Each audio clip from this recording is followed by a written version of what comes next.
Stock మార్కెట్లో daily డబ్బులు సంపాదించాలంటే డొనాల్డ్ ట్రంప్ దగ్గర నుంచి వస్తున్నటువంటి ఒక్క టిప్ ఫాలో అయితే చాలా అనిపిస్తుంది.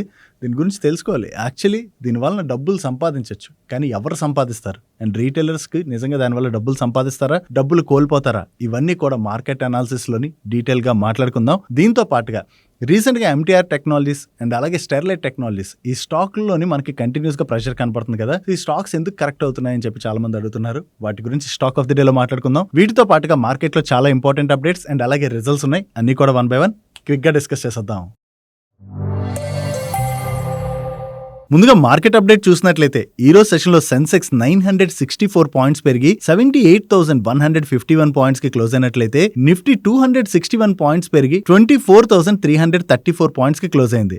అండ్ ఈ రోజు సెషన్లో mid and small cap indexes అయితే నెగిటివ్ లోనే క్లోజ్ అయ్యి చివరికి మిడ్ క్యాప్ ఇండెక్స్ 0.19% కరెక్ట్ అయినట్లయితే స్మాల్ క్యాప్ ఇండెక్స్ 0.76% కరెక్ట్ అయింది. అండ్ బ్యాంక్ నిఫ్టీ 1.63% పెరిగింది. ఈ రోజు మార్కెట్ రిలేటెడ్ గా మాట్లాడుకోవాలంటే ఓవరాల్ గా ఈ రోజు మార్కెట్ ని పాజిటివ్ గా డ్రైవ్ చేసినటువంటి విషయాలు ఏంటంటే, ఒకటి రిలయన్స్ ఇండస్ట్రీస్ స్టాక్ లో ఈ రోజు పాజిటివ్ మొమెంటం కనపడింది కదా. దానికి ఒక ఇంపార్టెంట్ రీజన్ ఉన్నది, అది మాట్లాడుకుందాం. దాంతో పాటుగా ఈ రోజు సెషన్ లోని most of the IT stocks positive గా రియాక్ట్ అయ్యాయి. ఈవెన్ ఈ రోజు అనే కాదు, రీసెంట్ గా మీరు అబ్జర్వ్ చేశారనుకోండి, ఐటీ సెక్టర్ లోని మనకి కొంత పాజిటివ్ ర్యాలీ కనపడుతున్నది కదా. దానికి కారణం ఈ క్వార్టర్ లోని మన ఐటీ కంపెనీస్ యొక్క నెంబర్స్ చాలా వీక్ గా రావచ్చు అని చెప్పి మార్కెట్ ఎక్స్పెక్ట్ చేసింది. బట్ మార్కెట్ ఎక్స్పెక్ట్ చేసిన దానికన్నా కూడా most of the IT companies కొంత బెటర్ నెంబర్స్ ని పోస్ట్ చేస్తున్నాయి. టీసీఎస్ కావచ్చు, హెచ్సిఎల్ కావచ్చు, అండ్ ఈవెన్ నిన్న టెక్ మహీంద్రా వాళ్ళ నెంబర్స్ కూడా కొంత బెటర్ గా వచ్చేసరికి ఓవరాల్ గా ఐటీ స్పేస్ లోని ఆ పాజిటివ్ మూమెంటం అన్నది కనపడింది. దీంతో పాటు బ్యాంకింగ్ సెక్టర్ లో కూడా మనకి కొంత పాజిటివ్ ట్రెండే కనపడుతున్నది. దాంతో బ్యాంకింగ్ స్టాక్స్ కూడా పాజిటివ్ గా రియాక్ట్ అయ్యేసరికి ఓవరాల్ గా ఈ రోజు సెషన్ లో మార్కెట్ అయితే పాజిటివ్ గా రియాక్ట్ అయింది. కానీ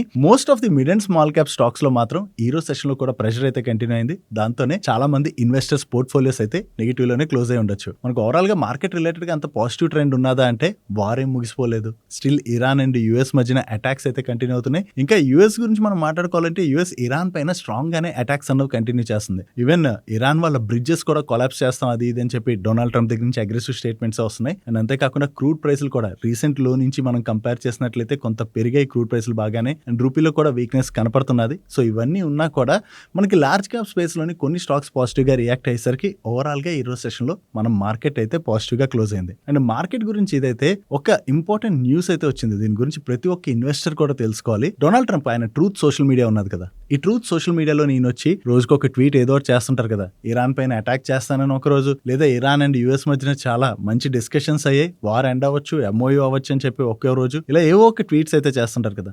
సో ఇతను ట్వీట్ చేసినటువంటి ప్రతిసారి దాని యొక్క ఇంపాక్ట్ గ్లోబల్ మార్కెట్స్ మీద కనపడుతుంది, క్రూడ్ మీద, గోల్డ్ మీద, వీటన్నిటి మీద కనపడుతుంటది కదా. సో దీంతో ఏంటంటే డొనాల్డ్ ట్రంప్ ఈ ట్రూత్ సోషల్ మీడియా ఏదైతే ఉన్నదో దాని నుంచి రెవెన్యూని జనరేట్ చేయాలనుకుంటున్నట్టుగా అప్డేట్స్ అయితే వస్తున్నాయి. దీనిలో భాగంగా ఈ ట్రూత్ సోషల్ మీడియా పోస్టులు ఉంటాయి చూడండి, ఆ పోస్టులు నార్మల్ పీపుల్ కి రీచ్ అవ్వకముందే ఫస్ట్ ఆ పోస్ట్ ఏదైతే ఉంటుందో దాని రిలేటెడ్ గా ఎవరైనా సబ్స్క్రిప్షన్ తీసుకున్నట్లయితే వాళ్ళకి ముందుగా ఈ ట్రూత్ సోషల్ మీడియా పోస్టులను అయితే పంపిస్తారంట. సో అలా పంపించినట్లయితే ఏమవుతుంది, సో ఆ పోస్ట్ ఒకవేళ పాజిటివ్ గా ఉన్నది అనుకోండి, మార్కెట్ లో పాజిటివ్ ట్రెండ్ కనపడుతుంది కాబట్టి దాని రిలేటెడ్ గా ముందే చాలా మంది పొజిషన్స్ తీసుకునేటువంటి అవకాశం ఉంది. ఎస్పెషల్లీ పోస్టులు కూడా ఎవరికి పంపుతారంటే బిగ్ ఇన్వెస్టర్స్ అండ్ అలాగే బిగ్ ఇన్స్టిట్యూషన్స్ ఉంటాయి కదా, వాళ్ళు సబ్స్క్రిప్షన్ తీసుకుంటే వాళ్ళకి పంపిస్తారంట. నువ్వు బిగ్ ఇన్స్టిట్యూషన్స్ కి దీని రిలేటెడ్ ఇన్ఫర్మేషన్ ముందే ఐడియా ఉన్నది అనుకోండి, వాళ్ళు ఏం చేస్తారు, మార్కెట్ ఒకవేళ పడుతుంది అనుకున్నారు, వాళ్ళు ఏం చేస్తారు, ముందే మార్కెట్ లోని షార్ట్ పొజిషన్స్ తీసుకుంటారు. సో మార్కెట్ పడిన తర్వాత ఎవరు లాభపడతారు, ఓవరాల్ గా ఇన్స్టిట్యూషన్స్ లాభపడతాయి. ఒకవేళ పాజిటివ్ ట్రెండ్ ఉన్నది అనుకోండి, దాని రిలేటెడ్గా వాళ్ళు పొజిషన్స్ తీసుకుంటారు. సో ఓవరాల్గా దీనివల్ల ఇన్స్టిట్యూషన్స్ లాభపడతాయి తప్ప రీటైల్ ఇన్వెస్టర్ పరిస్థితి ఏంటి, రీటైల్ ఇన్వెస్టర్ అయితే ఖచ్చితంగా నష్టపోతారు కదా. సో అందుకని దీనిపైన రెగ్యులేటర్స్ ఎవరైతే ఉన్నారో వాళ్ళైతే వీటికి అసలు యాక్సెప్ట్ చేయకూడదు. ఎందుకంటే ఇటువంటివి యాక్సెప్ట్ చేశారనుకోండి ప్రతి ఒక్కళ్ళు ఇటువంటివి చేసేటువంటి అవకాశం ఉంది. దట్టు డొనాల్డ్ ట్రంప్ ఉన్నటువంటి పొజిషన్ బట్టి మనం చూసినట్లయితే ఆయన అంత స్ట్రాంగ్ పొజిషన్లో కూర్చుని ఆయన ట్వీట్ ఖచ్చితంగా ప్రతి ఒక్క ఎకానమీని ఇంపాక్ట్ చేస్తుంది. స్టాక్ మార్కెట్స్ పైన ఇంపాక్ట్ కనపడేటప్పుడు ఆయన ఇటువంటివి డబ్బులకి ఎలా అమ్ముకోగలరు, డబ్బులు అమ్ముకున్నట్లయితే ఇన్స్టిట్యూషన్స్ లాభపడి రీటైల్ ఇన్వెస్టర్ నష్టపోయాడు అనుకోండి, ఎవరిది బాధ్యత? సో అందుకనే వీటిపైన ఖచ్చితంగా నెగిటివిటీ అన్నది రావాలి. అండ్ మీరేమనుకుంటున్నారు, నిజంగా ఇది చేయడం కరెక్ట్ అనుకుంటున్నారా లేదా కింద కామెంట్ సెక్షన్ అయితే షేర్ చేయండి. అండ్ రెగ్యులేటర్స్ అయితే సైలెంట్ గా చూసి ఊరుకోకూడదు. వీటిపైన స్ట్రిక్ట్ యాక్షన్స్ తీసుకున్నట్లయితేనే రీటైల్ ఇన్వెస్టర్ నష్టపోకుండా ఉండేటువంటి అవకాశం అయితే ఉన్నది. ఇది మార్కెట్ రిలేటెడ్ గా మనం మాట్లాడుకోవాల్సినటువంటి ఇంపార్టెంట్ ఇన్ఫర్మేషన్. అయితే డైలీ మార్కెట్ రిలేటెడ్ ఉండే ఇటువంటి ఇంపార్టెంట్ ఇన్ఫర్మేషన్ మీకు డీటెయిల్ గా షేర్ చేయడానికి మన టీం పెడుతున్నటువంటి ఎఫర్ట్స్ కనుక వీడియో చూస్తున్న ఈ పాయింట్ ఆఫ్ టైం లైనా మీకు హెల్ప్ఫుల్ అయినట్లయితే మన వీడియోని మర్చిపోకుండా లైక్ చేయడానికి ప్రయత్నించండి. Coming to the stock of the day. ఈ రోజు స్టాక్ ఆఫ్ ది డే లోని రెండు కంపెనీస్ గురించి మాట్లాడుకోబోతున్నాం. ఒకటి ఎంటీఆర్ టెక్నాలజీస్, రెండోది స్టెర్లైట్ టెక్నాలజీస్. ఈ స్టాక్స్ రీసెంట్ గా కంటిన్యూస్ గా కరెక్ట్ అవుతుండడంతో చాలా మంది ఇన్వెస్టర్స్ ఈ స్టాక్స్ ఎందుకు కరెక్ట్ అవుతున్నాయి, వీటి రిలేటెడ్ ఏమైనా స్పెషల్ రీజన్ ఉందా అని చెప్పి అడుగుతున్నారు. ఈ స్టాక్స్ ఇంతలా కరెక్ట్ అవడానికి ఉన్నటువంటి రీజన్ కంపెనీస్ సైడ్ నుంచి అయితే ఎటువంటి అనౌన్స్మెంట్ లేదు. కాకపోతే మీరు అబ్జర్వ్ చేసినట్లయితే కొరియన్ మార్కెట్ అయినటువంటి కాస్పీలోని కంటిన్యూస్ గా మనకి ప్రెషర్ కనపడుతుంది కదా. ఆ మార్కెట్ లోని అంతలా ఫాల్ కనపడడానికి రీజన్ ఏంటి? ఏ రిలేటెడ్ గా ఇప్పటివరకు ఏదైతే బూమ్ నడిచిందో ఆ ట్రెండ్ అయితే ఎండ్ అయిపోతుంది. అండ్ యాక్చువల్లీ ఇప్పుడు వాల్యుయేషన్స్ చాలా ఎక్స్పెన్సివ్ గా మారిపోయి నిజంగా అంత వాల్యుయేషన్ ఇవ్వాల్సినటువంటి అవసరం లేదని చెప్పి మార్కెట్ లో కొంత కన్సర్న్ అయితే మొదలైంది. ఆ కన్సర్న్ మొదలైన దగ్గర నుంచి మనకి ఈ కాస్పీ ఇండెక్స్ లో అనేది ఇంతలా ప్రెషర్ కనపడుతుంది. ఏ కావచ్చు, సెమీ కండక్టర్ కావచ్చు, వీటి రిలేటెడ్ గా అయితే పెద్దగా అంత అంటే వాల్యుయేషన్స్ మరీ స్ట్రెచ్ అయిపోయి సొంత వాల్యుయేషన్ ఇవ్వాల్సినటువంటి అవసరం లేదని చెప్పి భయాలతోనే ఇప్పుడు ప్రాఫిట్ బుకింగ్ తో ఆ ఇండెక్స్ లో అంత ప్రెషర్ కనబడుతుంది. ఆ ఇండెక్స్ అనే కాదు, మీరు ఈవెన్ యూఎస్ బేస్డ్ కంపెనీస్ చూసినా కూడా ఏ రిలేటెడ్ గా అది వర్క్ చేసేటువంటి కొన్ని స్టాక్స్ లోని ప్రెషర్ అయితే కనపడుతుంది కదా. ఈ ఏ ట్రెండ్ అయితే ముగిసిపోయేటువంటి అవకాశం ఉన్నదని చెప్పి గ్లోబల్లీ ఇటువంటి భయాలు మొదలవడంతోనే వీటి రిలేటెడ్ గా వర్క్ చేసి అంటే ఏ డేటా సెంటర్స్ రిలేటెడ్ గా అది వర్క్ చేసేటువంటి వేరియస్ కంపెనీస్ లాస్ట్ 3 months కావచ్చు, 4 months కావచ్చు, మీరు చూసారనుకోండి స్టాక్స్ లో కంటిన్యూస్ గా మనకి అప్ ట్రెండే కదా కనపడింది. ఎంటీఆర్ టెక్నాలజీస్ కావచ్చు, స్టెర్లైట్ టెక్నాలజీస్ కావచ్చు, ఇటువంటి స్టాక్స్ లో మనకి పాజిటివ్ మూమెంట్ కనపడడానికి రీజనే ఈ ఏ డేటా సెంటర్స్. ఈ ఏ డేటా సెంటర్స్ రిలేటెడ్ గా ఇప్పుడు నెగిటివిటీ మార్కెట్ లో స్టార్ట్ అయ్యేసరికి కంటిన్యూస్ గా మనకి ప్రాఫిట్ బుకింగ్ జరగడంతో ఎంటీఆర్ టెక్నాలజీస్ కావచ్చు అండ్ అలాగే స్టెర్లైట్ టెక్నాలజీస్ కావచ్చు, ఈ రెండు స్టాక్స్ లోని మనకి ప్రెషర్ అయితే కనపడింది. నిజంగా ఏ ట్రెండ్ అన్నది వెంటనే ముగిసిపోతుందా అంటే యాజ్ ఆఫ్ నో మనం చూసినట్లయితే ఏ డేటా సెంటర్స్ బిల్డింగ్ అయితే ప్రతి ఒక్క కంట్రీలో కూడా స్ట్రాంగ్ గానే జరుగుతుంది. అండ్ ఫ్యూచర్ లో కూడా ఇంకా యాక్చువల్లీ క్యాపెక్స్ అయితే చేయవలసి ఉన్నది. కెపాసిటీస్ ఎక్స్పాన్షన్ చేసినట్లయితే డెఫినెట్ గా ఈ కంపెనీస్ కి అయితే ఆర్డర్స్ వస్తాయి. కాకపోతే ప్రెసెంట్ స్టాక్స్ మనకి అట్రాక్టివ్ జోన్ లో ఉన్నాయంటే లాస్ట్ 3-4 months నుంచి స్టాక్స్ కంటిన్యూస్ గా పెరిగిపోవడంతో ఈ స్టాక్స్ కొంత ఎక్స్పెన్సివ్ వాల్యుయేషన్స్ లోనే ట్రేడ్ అవుతున్నాయి. జనరల్లీ ఇటువంటి ఎక్స్పెన్సివ్ వాల్యుయేషన్ లో ట్రేడ్ అవుతున్నప్పుడు నెగిటివ్ న్యూస్ వచ్చినప్పుడు ప్రాఫిట్ బుకింగ్ జరగడం అన్నది కామనే. బట్ వీళ్ళకి వచ్చేటువంటి బిజినెస్ నిజంగా అంత ఇంపాక్ట్ అవుతుందా అంటే బిజినెస్ యాజ్ ఆఫ్ నో మరీ అంత ఇంపాక్ట్ అయ్యేటువంటి అవకాశం అయితే కనపడట్లేదు. ఒకవేళ దీని రిలేటెడ్ గా ఫర్దర్ గా ఏదైనా ఇన్ఫర్మేషన్ వచ్చినట్లయితే వెంటనే మీకు మన డైలీ మనీ షోలో అయితే షేర్ చేయడానికి ప్రయత్నిస్తాం. నెక్స్ట్ ఈ రోజు వేరియస్ మీడియా ప్లాట్ఫామ్స్ నుంచి యూపీఐ పేమెంట్స్ రిలేటెడ్ గా ఒక ఇన్ఫర్మేషన్ అయితే వచ్చింది. యూపీఐ పేమెంట్స్ 2000 ఆర్ అబౌవ్ చేసేటువంటి యూపీఐ పేమెంట్స్ ఉంటాయి కదా, వాటిపైన త్వరలోని 0.5 MDR అంటే మర్చెంట్ డిస్కౌంట్ రేట్ చార్జెస్ అయితే పడేటువంటి అవకాశం ఉన్నదని చెప్పి మీడియా ప్లాట్ఫామ్స్ రిపోర్ట్ చేస్తున్నాయి. దీనివల్ల యూపీఐ యాప్స్ వాడే వాళ్ళపైన ఏదైనా ఇంపాక్ట్ పడుతుందా అంటే మన పైన ఎటువంటి ఇంపాక్ట్ ఉండదు. మన పైన యాజ్ ఆఫ్ నో ఎటువంటి చార్జెస్ లేవు. మరి చార్జెస్ ఎవరిపైన పడతాయంటే మర్చెంట్స్ ఎవరైతే ఉంటారో వాళ్ళ పైన ఈ చార్జెస్ పడేటువంటి అవకాశం ఉంది. మర్చెంట్స్ పైన కూడా అది అందరిపైన పడతాయంటే చిన్న చిన్న మర్చెంట్స్ అంటే అప్ టు 1.5 crore వరకు టర్న్ ఓవర్ ఎవరిదైతే ఉంటుందో వాళ్ళ పైన అయితే యాజ్ ఆఫ్ నో ఈ చార్జ్ వేయరంట. బిగ్ మర్చెంట్స్ ఎవరైతే ఉంటారో వాళ్ళకి 2000 రూపీస్ ఆర్ అంతకన్నా అబౌవ్ యూపీఐ పేమెంట్స్ కనుక వచ్చినట్లయితే వాళ్ళపైన ఈ చార్జెస్ పడేటువంటి అవకాశాలు ఉన్నట్లుగా ఫైనాన్షియల్ ఎక్స్పర్ట్స్ వాళ్ళైతే ఒక న్యూస్ ని రిపోర్ట్ చేయడం జరిగింది. బట్ యాజ్ ఆఫ్ నో దీని రిలేటెడ్ గా గవర్నమెంట్ డిసిషన్ తీసుకుందా లేదా అన్నది తెలీదు. చూడాలి, ఆర్బీఐ దగ్గర నుంచి దీని రిలేటెడ్ గా త్వరలో ఏదైనా అనౌన్స్మెంట్ వస్తుందేమో. బట్ యూపీఐ యాప్స్ వాడే వాళ్ళ రిలేటెడ్ గా చార్జెస్ తీసుకురావాలని చెప్పి ఒక ప్రపోజల్ అయితే ఉన్నది. కానీ చార్జెస్ కనుక తీసుకొచ్చినట్లయితే ఇప్పుడు యూపీఐ పేమెంట్స్ అసలు అంటే డిజిటల్ పేమెంట్స్ ఎంకరేజ్ చేయడానికి గవర్నమెంట్ చూస్తూ వచ్చింది కదా. బట్ ఇప్పుడు వాటిపైన చార్జెస్ తీసుకొచ్చారనుకోండి మళ్ళీ యూపీఐ యాప్స్ వాడే వాళ్ళ సంఖ్య తగ్గిపోవచ్చు. కాబట్టి గవర్నమెంట్ ఈ డిసిషన్ తీసుకోవడానికి కొంత వెనకడుగేస్తున్నట్టుగా మనం అర్థం చేసుకోవచ్చు. నెక్స్ట్ ఈ రోజు సెషన్ లోని రిలయన్స్ ఇండస్ట్రీస్ స్టాక్ లోని పాజిటివ్ మూమెంట్ కనపడింది కదా. కంపెనీ రిలేటెడ్ గా స్పెషల్ అప్డేట్ ఏమైనా ఉందా అంటే వీళ్ళ రిజల్ట్స్ రావాలి. కానీ రిజల్ట్స్ రాకముందే స్టాక్ ఎందుకు పాజిటివ్గా రియాక్ట్ అయిందంటే ఒకటి ఈ క్వార్టర్లో రిలయన్స్ నెంబర్స్ బాగా రావచ్చని చెప్పి మార్కెట్లో కొంత ఎక్స్పెక్టేషన్స్ ఉన్నాయి. ఎక్స్పెక్టేషన్స్ వల్ల స్టాక్ లో కొంత పాజిటివ్ మూమెంటం కనపడినట్లయితే జనరల్లీ ఏదైనా కంపెనీ రిలేటెడ్ గా ఇన్ఫర్మేషన్ ఫస్ట్ ఎవరికి తెలుస్తుంది. కంపెనీ బాగా గ్రో అవుతుందని ప్రమోటర్ తెలిసినప్పుడు ఏం చేస్తారు, ఆ స్టాక్ ఒకవేళ మార్కెట్ లో డిస్కౌంట్ లో ట్రేడ్ అవుతుంది అనుకోండి, వెంటనే ప్రమోటర్ ఆ కంపెనీలో స్టేక్ ని పెంచుకోవడానికి చూస్తారు కదా. రిలయన్స్ ఇండస్ట్రీ స్టాక్ గురించి కూడా మనం మాట్లాడుకోవాలంటే చాలా సంవత్సరాల నుంచి స్టాక్ లోని మరీ అంత పెద్ద మూమెంటం అయితే కనపడలేదు అండ్ స్టాక్ పెద్ద రిటర్న్స్ కూడా డెలివర్ చేయలేదు. మైట్ బి ఇప్పుడు ఏంటంటే స్టాక్ అట్రాక్టివ్ వాల్యుయేషన్ లో ట్రేడ్ అవుతుందని చెప్పి ప్రమోటర్ కనిపించి ఉండొచ్చు. దాంతోనే ఈ ఏప్రిల్-జూన్ క్వార్టర్ లో రిలయన్స్ ఇండస్ట్రీస్ లోని రిలయన్స్ వాళ్ళు 0.48% స్టేక్ ని అయితే అక్వైర్ చేయడం జరిగింది. దీంతో ప్రమోటర్ గ్రూప్ యొక్క స్టేక్ కంపెనీలో 50.48% కి పెరిగింది. ఎలాగా రిజల్ట్స్ వస్తున్నాయి కదా, వీళ్ళ రిజల్ట్స్ ఎలా వస్తాయన్నది చూడాలి. ప్రమోటర్ స్టేక్ పెంచుకున్నారని ఈ న్యూస్ తో కూడా ఈ రోజు సెషన్ లో స్టాక్ లో మనకి పాజిటివ్ మూమెంట్ అనేది కనపడింది. నెక్స్ట్ ACME సోలార్ వాళ్ళ రిలేటెడ్ గా ఒక నెగటివ్ న్యూస్ అయితే ఉన్నది. ఈ రోజు మార్కెట్ క్లోజ్ అయిన తర్వాత ఈ అప్డేట్ వచ్చింది. ACME సోలార్ వాళ్ళకి చెందినటువంటి రాజస్థాన్ లో ఉన్న బెస్ట్ ప్రాజెక్ట్ లో ఫైర్ యాక్సిడెంట్ జరిగినట్లుగా మీడియా ప్లాట్ఫామ్స్ అయితే రిపోర్ట్ చేస్తున్నాయి. బట్ ఇంకా ఈ న్యూస్ రిలేటెడ్ గా ACME సోలార్ వాళ్ళ దగ్గర నుంచి ఎక్స్చేంజెస్ కి ఎటువంటి అప్డేట్ కూడా రాలేదు. దేవుడి దయ వల్ల ఈ ఫైర్ యాక్సిడెంట్ లోని ఎవరికి ఏమీ జరగకూడదని కోరుకుందాం. బట్ ఇక్కడ ఫైర్ యాక్సిడెంట్ జరిగినట్లయితే ఆపరేషన్స్ అవి నిలిచిపోయేటువంటి అవకాశం ఉన్నది కాబట్టి అది ACME సోలార్ రిలేటెడ్ గా మనం కొంత నెగిటివ్ గా చూడాలి. నో కంపెనీ దగ్గర నుంచి దీని రిలేటెడ్ గా ఎటువంటి అప్డేట్ వస్తుంది అన్నది మనం చూడవలసి ఉన్నది. నెక్స్ట్ NTPC వాళ్ళ జాయింట్ వెంచర్ కంపెనీ రాజస్థాన్ లోని 28,000 crores worth nuclear project related గా టెండర్ ని ఆహ్వానించినట్టుగా అప్డేట్స్ అయితే వస్తున్నాయి. సో ఈ టెండర్ లోని nuclear power project EPC works అవి చేసేటువంటి వేరియస్ కంపెనీస్ పార్టిసిపేట్ చేసేటువంటి అవకాశం ఉంది. లైక్ మనం మాట్లాడుకోవాలంటే వాల్చంద్ నగర్ ఇండస్ట్రీస్ కావచ్చు, BHEL, L&T ఇటువంటి కంపెనీస్ అన్ని పార్టిసిపేట్ చేయొచ్చు. సో ఈ టెండర్ ఏ కంపెనీస్ కి వస్తుంది అన్నది మనం చూడాలి. ఏవైతే కంపెనీస్ ఈ టెండర్ విన్ అవుతాయో వాటి రిలేటెడ్ గా ఇది మనం పాజిటివ్ గా చూడొచ్చు. నెక్స్ట్ దివీస్ వాళ్ళ రిలేటెడ్ గా ఒక పాజిటివ్ న్యూస్ అయితే కనపడుతున్నది. మర్క్ వాళ్ళకి చెందినటువంటి ఎన్లిసిటైడ్ కి FDA అప్రూవల్ వచ్చినట్టుగా అప్డేట్స్ వస్తున్నాయి. నో మర్క్ కి అప్రూవల్ రావడం వల్ల దివీస్ కి ఏ విధంగా పాజిటివ్ అవుతుందంటే దీని రిలేటెడ్ గా దివీస్ వాళ్ళు API సప్లై చేసేటువంటి అవకాశం ఉన్నట్టుగా అప్డేట్స్ అయితే వస్తున్నాయి. ఓవరాల్ గా ఈ డ్రగ్ యొక్క సేల్స్ డెవలప్మెంట్ మార్కెట్ లోని హై వాల్యూమ్స్ లో జరిగేటువంటి అవకాశం ఉన్నదని చెప్పి మార్కెట్ ఎక్స్పెక్ట్ చేస్తుంది. ఒకవేళ దివీస్ వాళ్ళు దీనికి సప్లై చేసినట్లయితే APIs డెఫినెట్ గా దివీస్ కి అది పాజిటివ్ కాబోతున్నట్టుగా మనం అర్థం చేసుకోవచ్చు. నెక్స్ట్ జీ ఎంటర్టైన్మెంట్ వాళ్ళు వాళ్ళ జీ మ్యూజిక్ బిజినెస్ లోని 49% స్టేక్ ని సెల్ చేయడానికి చూస్తున్నట్లుగా CNBC వాళ్ళు వాళ్ళ సోర్సెస్ ద్వారా తెలిసినటువంటి ఇన్ఫర్మేషన్ అయితే షేర్ చేస్తున్నారు. వీళ్ళ మ్యూజిక్ బిజినెస్ ని వీళ్ళు ఓవరాల్ గా 6,000 crores కి వాల్యూ చేస్తున్నట్లుగా అండ్ దీనిలోని స్ట్రాటజిక్ అండ్ PE ఇన్వెస్టర్స్ అయితే స్టేక్ ఎక్వైర్ చేసేటువంటి అవకాశం ఉన్నదని చెప్పి వీళ్ళైతే షేర్ చేయడం జరిగింది. బట్ ఇప్పటి వరకు జీ వాళ్ళ దగ్గర నుంచి దీని రిలేటెడ్ గా ఎటువంటి క్లారిఫికేషన్ రాలేదు. చూడాలి ఎక్స్చేంజెస్ కి జీ వాళ్ళు ఏదైనా క్లారిఫికేషన్ రిలీజ్ చేస్తారేమో. నెక్స్ట్ వేదాంత గ్రూప్ రిలేటెడ్ గా ఒక పాజిటివ్ అప్డేట్ ఉన్నది. లీడింగ్ రేటింగ్ ఏజెన్సీ అయినటువంటి క్రిసిల్ వాళ్ళు ఈ వేదాంత గ్రూప్ కి చెందినటువంటి వేరియస్ కంపెనీస్ యొక్క రేటింగ్స్ ని అప్గ్రేడ్ చేసినట్టుగా అప్డేట్స్ అయితే వస్తున్నాయి. దీనిలో భాగంగా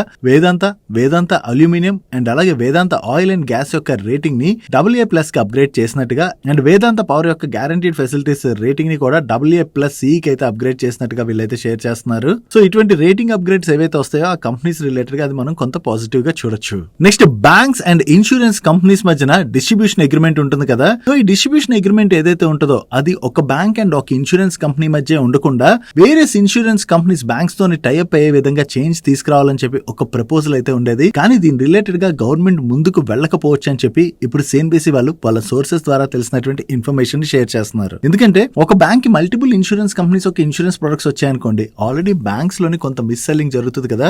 ప్రొడక్ట్స్ రిలేటెడ్ గా కన్ఫ్యూజన్ ఏర్పడడంతో చాలా వరకు మిస్ సెల్లింగ్ జరిగేటువంటి అవకాశం ఉన్నదని దాంతోనే ఇప్పుడు ఈ ప్రపోజల్ రిలేటెడ్ గా IRDA వాళ్ళు ముందుకు వెళ్ళకపోవచ్చు అని చెప్పి వీళ్ళు షేర్ చేస్తున్నారు. ఒకవేళ ఈ ప్రపోజల్ రిలేటెడ్ గా ముందుకు వెళ్ళకపోయినట్లయితే లార్జ్ బ్యాంక్స్ తో ఏవైతే ఇన్సూరెన్స్ కంపెనీస్ కి ఆల్రెడీ ఎక్స్క్లూజివ్ టైప్స్ ఉంటాయో అటువంటి ఇన్సూరెన్స్ కంపెనీస్ రిలేటెడ్ గా మనం పాజిటివ్ గా చూడొచ్చు. ఒకటి SBI లైఫ్ కి SBI బ్యాంక్ తోనైతే ఎక్స్క్లూజివ్ టైప్ ఉన్నది కదా, దాంతో SBI లైఫ్ కి పాజిటివ్ అవుతుంది. దీంతో కెనరా HSBC లైఫ్ వాళ్ళకి కూడా ఏదైతే ఎక్స్క్లూజివ్ టైప్ ఉన్నదో దాంతో వాళ్ళకి కూడా ఇది పాజిటివ్ కాబోతున్నట్టుగా మనం అర్థం చేసుకోవచ్చు. అండ్ ఇవే కాదు ఇంకా వేరియస్ అదర్ ఇన్సూరెన్స్ కంపెనీస్ ఏవైతే ఉంటాయో వాళ్ళకి ఎవరికైతే బ్యాంక్స్ తో ఎక్స్క్లూజివ్ టైప్స్ ఉంటాయో వాళ్ళ రిలేటెడ్ గా ఆ ఆపర్చునిటీ అలాగే కంటిన్యూ అవ్వచ్చు. కాబట్టి ఆ ఇన్సూరెన్స్ కంపెనీస్ అన్నిటికీ ఇది పాజిటివ్ అయ్యే అవకాశం ఉన్నది. నెక్స్ట్ PTC ఇండస్ట్రీస్ రిలేటెడ్ గా ఒక పాజిటివ్ అప్డేట్ ఉన్నది. వీళ్ళకి బ్రహ్మోస్ ఏరోస్పేస్ నుంచి strategic and major metallic air frame systems ని సప్లై చేసేందుకు గాను ఆర్డర్ వచ్చినట్టుగా వీళ్ళు ఎక్స్చేంజెస్ కి అప్డేట్ చేస్తున్నారు. కాకపోతే ఈ ఆర్డర్ వాల్యూ ఎంత అన్నది వీళ్ళు ఇవ్వలేదు, ఎందుకంటే కాన్ఫిడెన్షియల్ మ్యాటర్ ఉంటుంది కదా, దాంతో ఆర్డర్ వాల్యూ అయితే డిస్క్లోజ్ చేయలేదు. బట్ కొత్తగా ఏదైతే ఈ ఆర్డర్ విన్ అయ్యారో ఇది PTC ఇండస్ట్రీస్ రిలేటెడ్ గా మనం పాజిటివ్ గా చూడొచ్చు.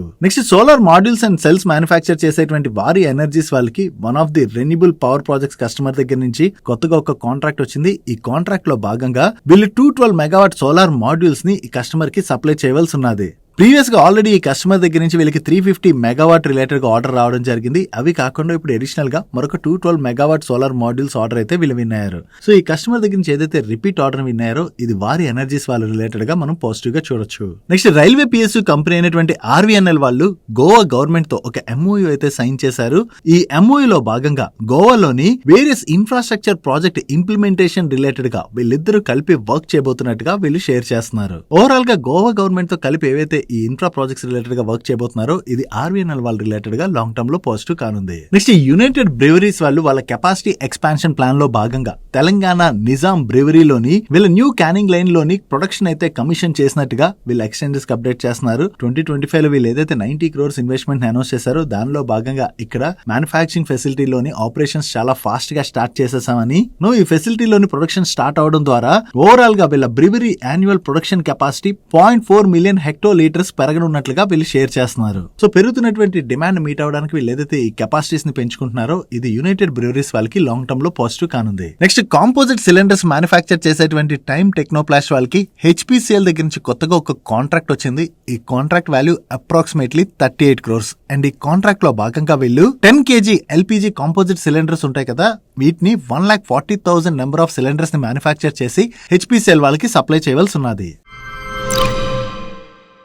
నెక్స్ట్ విప్రో వాళ్ళ నెంబర్స్ వచ్చి వీళ్ళ నెంబర్స్ ఎలా ఉన్నాయో చూద్దాం. కాన్స్టెంట్ కరెన్సీ టర్మ్స్ లో ఈరోనీలో వీళ్ళ రెవెన్యూస్ లో జస్ట్ 0.9% గ్రోత్ డెలివర్ చేసినట్లయితే సీక్వెన్షియల్ బేసిస్ లో 1.2% డ్రాప్ కనిపిస్తుంది. అండ్ ప్రీవియస్ క్వార్టర్ తో కంపేర్ చేస్తే ఈ క్వార్టర్ లో వీళ్ళ ప్యాట్ లో ఆల్మోస్ట్ ఫ్లాట్ గ్రోత్ డెలివర్ చేసినట్లయితే సీక్వెన్షియల్ బేసిస్ లో వీళ్ళ ప్యాట్ లో సిగ్నిఫికెంట్ డ్రాప్ అయితే కనిపిస్తుంది. ఈ క్వార్టర్ లోని వీళ్ళు ఓవరాల్ గా $3.4 billion వర్త్ డీల్స్ అయితే విన్నారు. దీనిలోని $1.6 billion వర్త్ లార్జ్ డీల్స్ ఉన్నట్టుగా వీళ్ళు షేర్ చేస్తున్నారు. And coming to the September quarter outlook, September quarter లోని వీళ్ళ ఐటీ సర్వీస్ బిజినెస్ సెగ్మెంట్ లోని కాన్స్టెంట్ కరెన్సీ టర్మ్స్ లోని వీళ్ళు -1.5% to 0.5% in between growth deliver చేయొచ్చు అని చెప్పి వీళ్ళు గైడెన్స్ ఇవ్వడం జరిగింది. ఓవరాల్ గా ఈ క్వార్టర్ లో విప్రో వాళ్ళ నెంబర్స్ అయితే కొంత వీక్ గానే ఉన్నాయి. నెక్స్ట్ టెక్ మహీంద్ర వాళ్ళ నెంబర్స్ కూడా వచ్చే వీళ్ళ నెంబర్స్ ఎలా ఉన్నాయో చూద్దాం. కాన్స్టెంట్ కరెన్సీ టర్మ్స్ లో వీళ్ళ రెవెన్యూస్ లో ఇయర్-ఆన్-ఇయర్ లో 6.6% గ్రోత్ డెలివర్ చేసినట్లయితే సీక్వెన్షియల్ బేసిస్ లో 2.6% గ్రోత్ డెలివర్ చేశారు. అండ్ ఐటీ సెగ్మెంట్ రెవెన్యూస్ లోని సీక్వెన్షియల్ బేసిస్ లో 2.6% గ్రోత్ డెలివర్ చేయడం జరిగింది.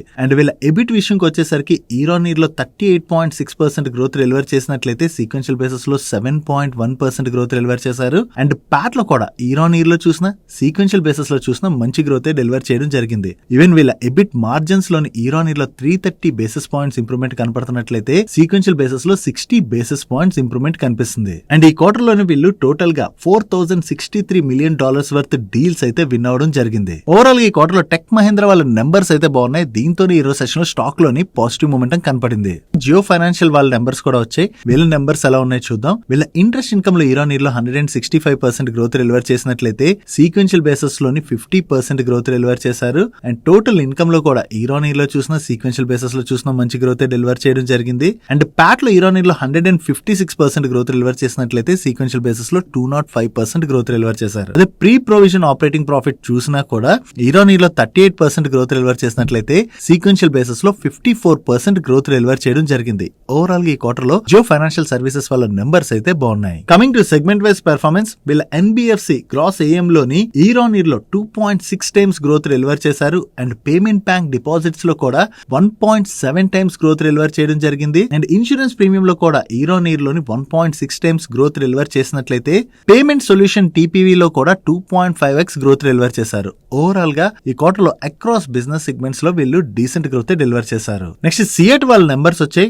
ఈ క్వార్టర్ లో వీళ్ళ నెంబర్స్ అయితే వీక్ గా ఉన్నాయి. ఇయర్-ఆన్-ఇయర్ లో వీళ్ళ రెవెన్యూస్ లో 22% గ్రోత్ డెలివర్ చేసిన ఎబిటాలో 4.3% డ్రాప్ కనపడుతున్నట్లయితే ప్యాట్ లో ఏకంగా 96.3% డ్రాప్ కనిపిస్తుంది. అండ్ ప్రీవియస్ క్వార్టర్ తో కంపేర్ చేసిన ఈ క్వార్టర్ వీళ్ళ ఆపరేటింగ్ రెవెన్యూలో 2.4% గ్రోత్ డెలివర్ చేసిన ప్యాట్ లోని 98.3% డ్రాప్ కనిపిస్తుంది.